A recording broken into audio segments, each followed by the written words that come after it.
En el día de hoy tenemos con nosotros al presidente, secretario general de nuestro Partido Comunista de la República Dominicana, Pacoredo, el camarada Luis Pin Montaz.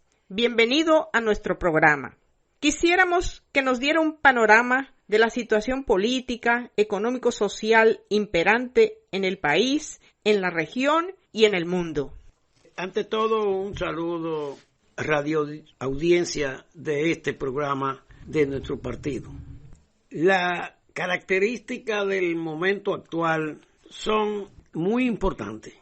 Por ejemplo, se ventila la situación de antroesclavista, pretendida nación de Haití, que no es más que realmente un centro, como fue concebido, de enclave colonial de esclavos negros, concebido por el colonialismo francés en contubernio directo con la Iglesia Católica y en particular con los jesuitas. Eso, por más que se ha tratado de consolidar como nación, realmente no ha podido cuajar ni siquiera como una colonia que pudiera aspirar en cualquier momento a la autonomía, como ocurrió con todas las colonias de América Latina, y sin haber ni siquiera pasado por ese proceso, por situaciones de cómo fueron manejados aquellos esclavos y el carácter depravado de los colonialistas franceses. Ellos se proclaman una república con la característica de que no respondía a ninguna sociedad avanzada, moderna, que es la base de todo Estado nacional. Por tanto, aquello fue ya de por sí un aborto de la historia. No se trata de ninguna revolución realmente de esclavos. Eso más bien puede catalogarse de un motín de esclavos en donde unos desalmados aventureros, mercenarios de los colonos franceses, encabezado por un analfabeto de un espíritu sanguinario pocas veces conocido en la historia, como lo era Dessalines, proclaman la primera república negra de ex esclavos en el mundo colonial de América. ¿Qué resulta? Eso rápidamente se vino yendo a pique por el hecho de que realmente ello lo que le interesaba y lo movía era adueñarse de el territorio de la colonia española del Santo Domingo español, que ocupaba la parte este de la isla. No era otro el móvil. Y para justificar ese objetivo se inventaron la teoría de que para garantía de su recién proclamada nación tenían que adueñarse de inmediato de la parte este, como lo confesó Boyer en el mismo diciembre del 1821, a raíz de proclamarse la constitución de la primera república independiente en la colonia del Santo Domingo español, bajo el nombre de la República del Haití español, que es a lo que los haitianos describieron en su Gaceta Oficial de enero del 1822 como: en el Santo Domingo español se ha proclamado la Constitución de la República del Haití español, o más bien República Dominicana.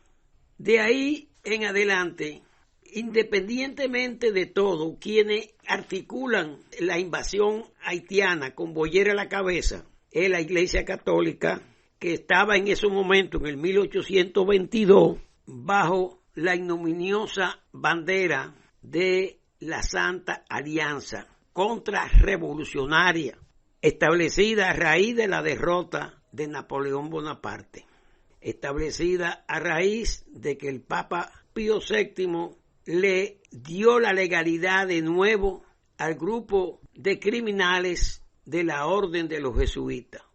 De esa manera se alentaba de nuevo la ambición haitiana de adueñarse de la parte oriental de la isla de Santo Domingo, que había sido proclamada como independiente por Núñez de Cáceres.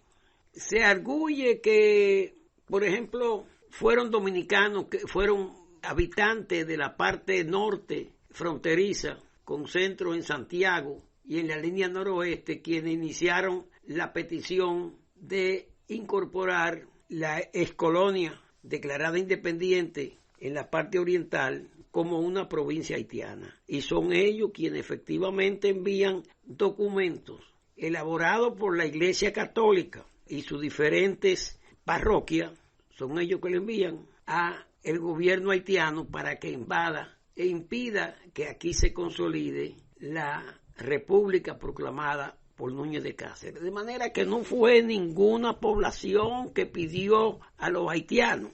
De ahí es que nace la dominación de los 22 oprobiosos años de subyugamiento de las hordas haitianas sobre la República Dominicana. Y de ahí, del grupo que pide con la iglesia a la cabeza la intervención de los haitianos, es de donde se dice que surgió la Trinitaria y donde se dice que de ese seno es que surgen los llamados patricios, Juan Pablo Duarte, Sánchez y Mella, lo cual mueve a risa, porque si ellos son los que abanderan la conversión de el territorio proclamado como independiente por Núñez de Cáceres, para que ni se piense en eso y lo reducen a ser una provincia o parte de una provincia de la República de Haití, hay que pensar que ni por pienso ni remotamente ese grupo podía albergar ideas realmente patrióticas e independentistas. El mismo adefesio que le ponen a Duarte como su ideal, que eran los fueros y libertades de Cataluña, desenmascaran que Duarte fue todo el tiempo un agente del colonialismo europeo.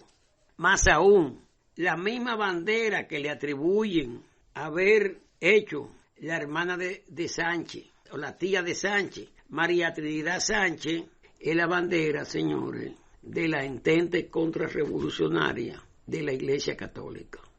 La Iglesia consideró siempre que su enemigo a vencer era Santana. Acosó a Santana y Santana estaba consciente de que la Iglesia era el centro de donde se estimulaba las invasiones haitianas y sabía de la gran influencia de la Iglesia en los círculos nacionales. Y todas las invasiones haitianas contaron con el respaldo de la Iglesia, desde el 44 hasta el 55.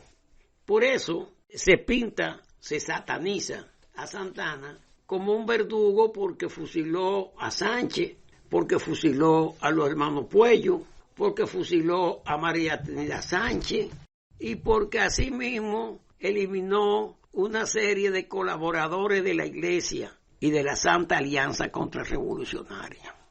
Pero ahí están los testimonios. Esa bandera es un símbolo de la Santa Alianza Contrarrevolucionaria. Es la única bandera de los países del mundo que tiene la jodida cruz. Por eso, sarcásticamente, a escala mundial, se dice, burlándose, la nación cuya bandera tiene la cruz, que es el símbolo de la ignominia.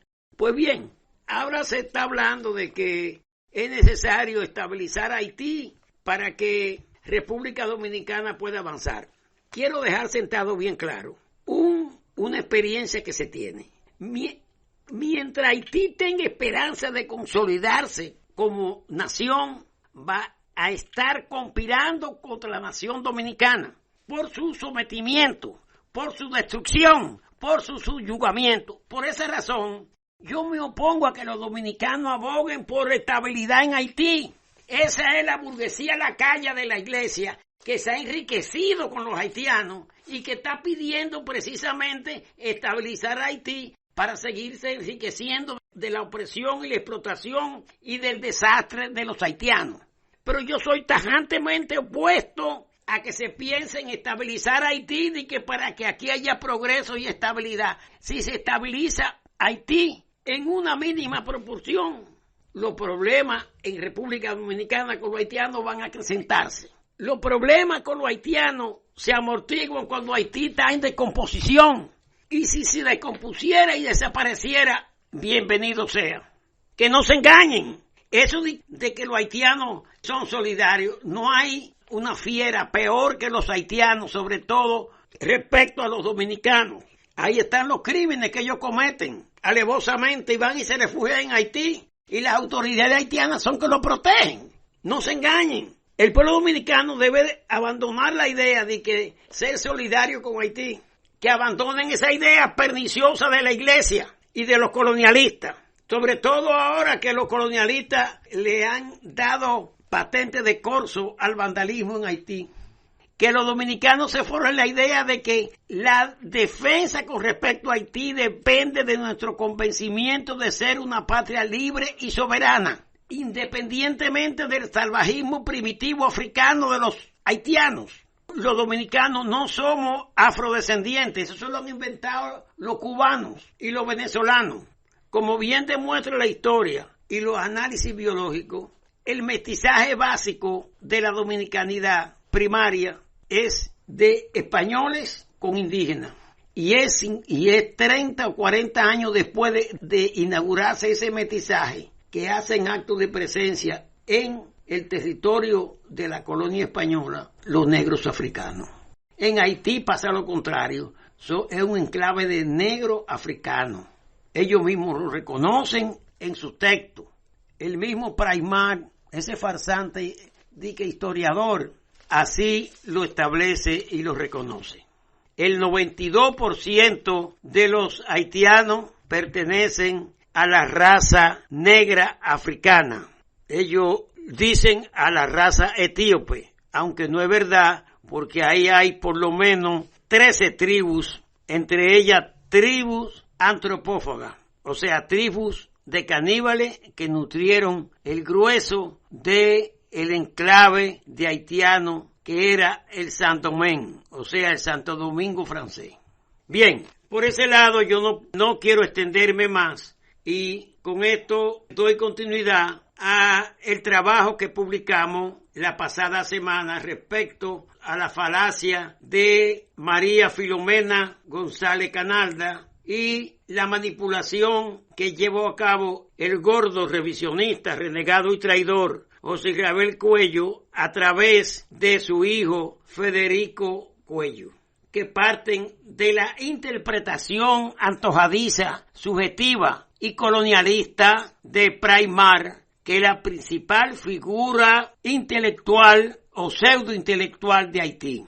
Eso ya lo continuaremos en próximas oportunidades. Ahora, en lo que respecta a la situación presente, lo más sobresaliente en América Latina y que más repercute en el país es la ucranización del Perú, partiendo del golpe de Estado que los norteamericanos y la Iglesia Católica han implementado en Perú a través de los seguidores de Fujimori, que aquí tienen como seguidor a Leonel Fernández y su grupo. Y por eso el nombre de los fujimoristas y su partido es el mismo que Leonel Fernández asumió para el suyo, Fuerza del Pueblo. Pero además de los fujimoristas, que son quienes predominan en el Congreso, están los representantes del famoso Grupo de Lima, cuyo representante que alcanzó la presidencia y terminó preso de Kuczynski, dijo que su aspiración como representante del Grupo de Lima era estar como un perrito en la antesala del fascista Trump, esperando que él lo llame. Esa fue una declaración de Kuczynski, siendo presidente de Perú, que esclareció bien la naturaleza del Grupo de Lima y ahora se reafirma con el golpe de Estado a Pedro Castillo. Ese golpe de Estado cuenta con el respaldo de la Iglesia Católica y su destacamento opudeísta en Perú. Cuando el Papa el Papa actual, que es el Papa de la OTAN y del nazifascismo, como lo demostró en el gobierno de Videla, que era el consejero espiritual y guía político de Videla para hacer la carnicería que deja como saldo más de 40,000 muertos y hasta ahora 30 y tantos miles de desaparecidos. porque eran personas apresadas, ciudadanos apresados, destrozados en los interrogatorios fascistas de la Marina y el Centro de Mecánica de la Armada Argentina, y luego hombres y mujeres subidos a un avión y lanzados al Pacífico desde 30.000 pies de altura con un blog de 8 amarrado al cuello. Y el confesor de Videlia y el consejero espiritual era Bergoglio, el maricón papa que ya no puede caminar porque de tanta sodomización recibida por el trasero ha quedado inválido o semi-inválido. Y por eso, sabiendo que la muerte le espera en cualquier vuelta de la esquina, firmó su renuncia para, si no se puede valer, otro asuma el cargo de papa.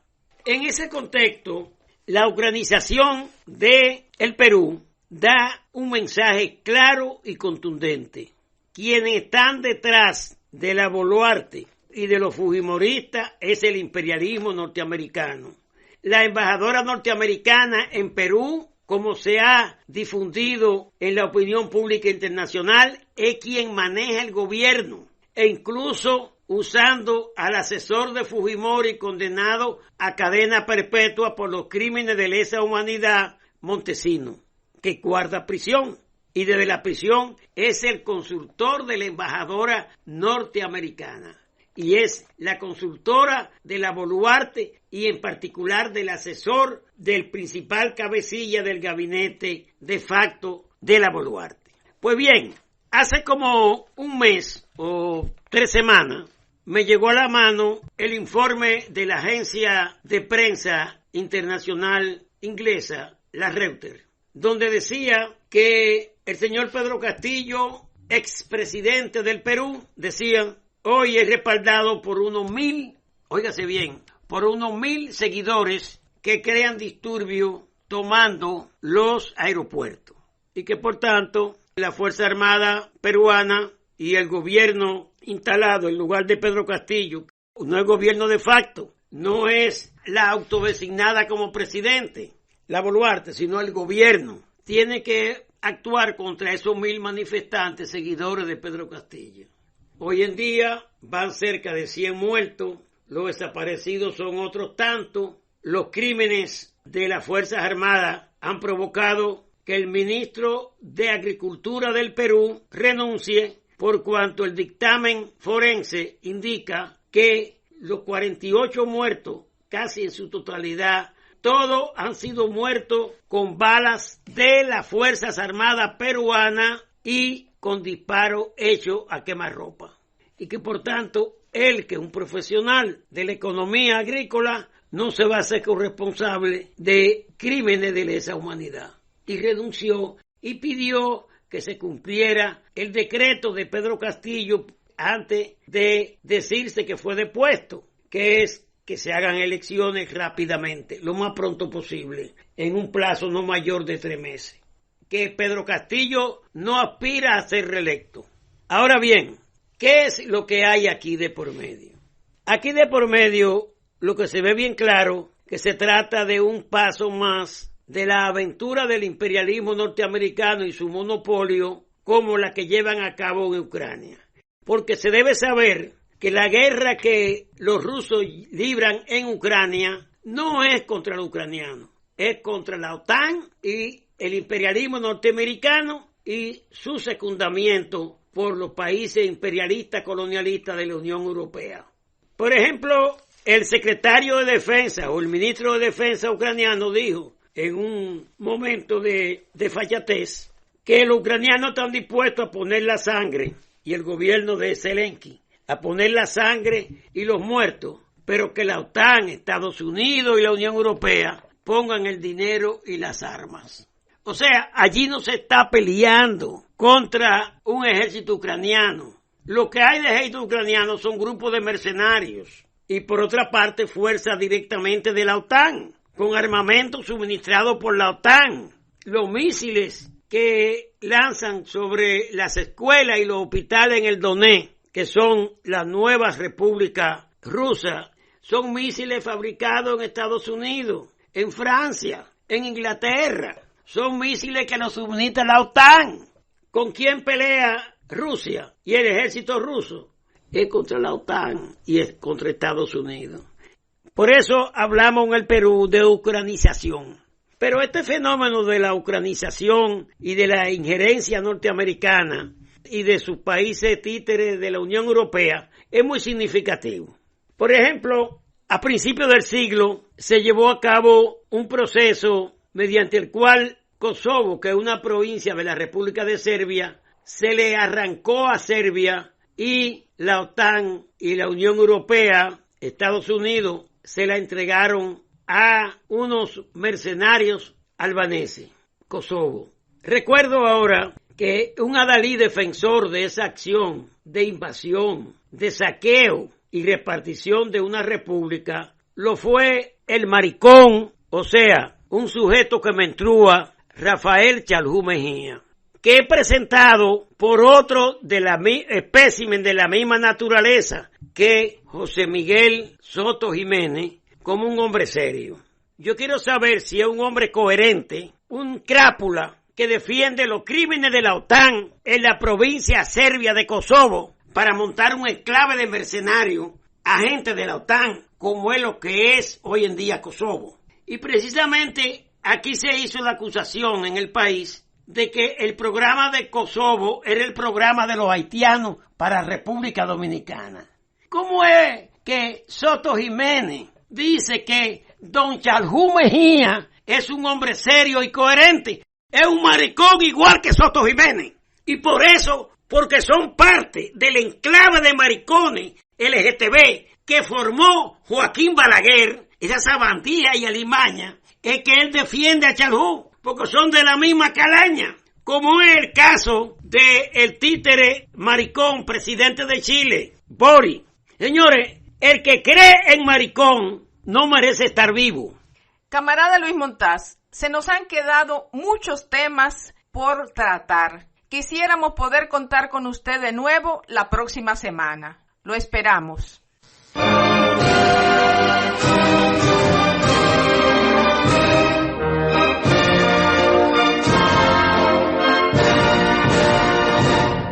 Está usted escuchando la voz del Partido Comunista de la República.